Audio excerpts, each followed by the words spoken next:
Most sellers I talk to ask me the same question: what do I need to do before I list? And the honest answer is not everything, but also not nothing. Because here is what I see happen all the time. A seller spends weeks and thousands of dollars fixing things that buyers never notice. Or they go in the other direction. They skip everything, assume their home will sell fine, and then watch it sit while their neighbor's house sells in a weekend. Both paths have costs, and both are avoidable. In this video, I'm going to walk you through exactly how I think about pre-listing preparation, what to address, what to skip, and how to make decisions that actually protect your profit. If we have not met, my name is Kaedi Knepshield. I'm a real estate advisor with Piatt Sotheby's International Realty here in Pittsburgh, Pennsylvania, and I have been helping sellers navigate this process for over 20 years. Pre-listing preparation is one of the things I feel most strongly about, not because it's complicated, but because the decisions you make before your home hits the market have a direct impact on what happens after. Let me show you how I think about it. When I walk through a home before listing, I'm not thinking about how to make it perfect. I am thinking about how to make it easy for a buyer to say yes, and those are very different goals. There are three things I am looking for. The first is anything that raises a red flag. The second is anything that creates doubt or hesitation. And the third is anything that makes the home feel hard to move into. That is it. Everything else we can leave. Well, let me explain what each one means in practice. A red flag is something that makes a buyer worry about what they cannot see. A stain on the ceiling is not just a stain. In a buyer's mind, it becomes a question about the roof, the plumbing, the attic. It multiplies.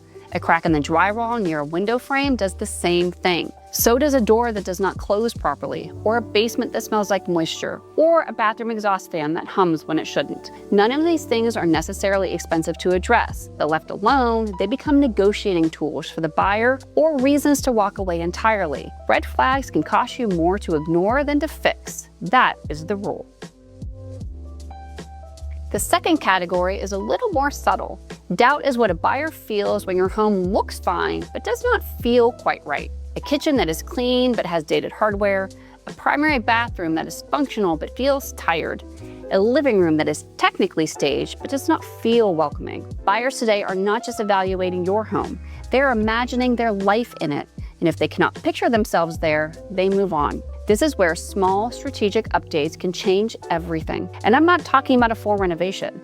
I'm talking about paint, hardware, lighting, the way furniture is arranged. The investment is often a few $100s. The impact on how buyers respond can be significant. The third category is friction. A home that feels hard to move into will sit longer, regardless of price. This might look like a garage packed with 20 years of storage, or a basement full of items that the buyer assumes they will have to deal with, or a yard that looks like work. It might also look like a house that has not had a professional deep clean, or windows that have not been washed in years. Buyers want to feel like moving in will be easy.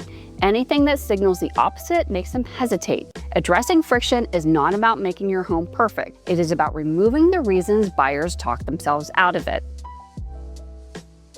Now here is the part that can cost you thousands. You do not need to fix everything. In fact, over-improving before listing is one of the most common financial mistakes I see sellers make. Full kitchen remodels before listing rarely recover their cost. New flooring throughout a home the buyers plan to renovate anyway is money you will not get back. Adding a bathroom in a space that does not need one creates a project timeline that delays your listing without proportional return. The goal is not to hand a buyer a perfect home. The goal is to hand them a home that they feel confident in, and confident buyers make strong offers.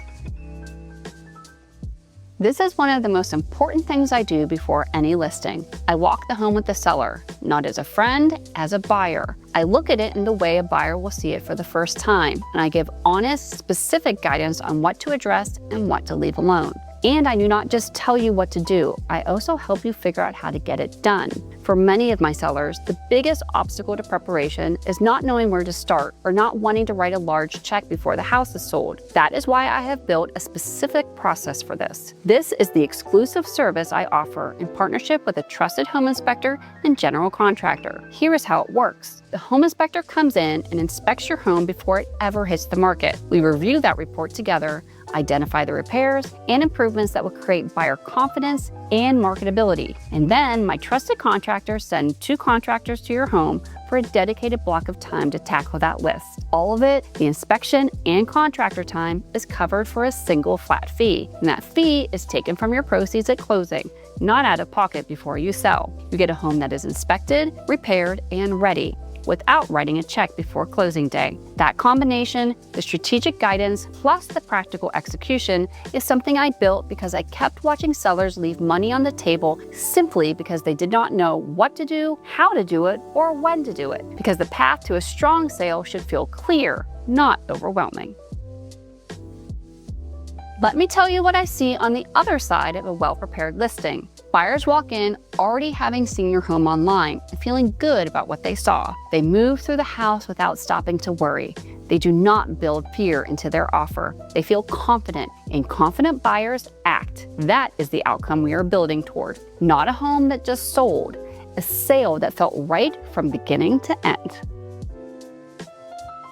If you're thinking about selling and you're not sure where to begin, this is where I would start. Not with a list price, not with a market analysis, with a walkthrough. Because the decisions you make before your home is on the market are the ones that shape everything that comes after. The link to reach me is in the description. If you found this video helpful, subscribe and like so you do not miss the next one.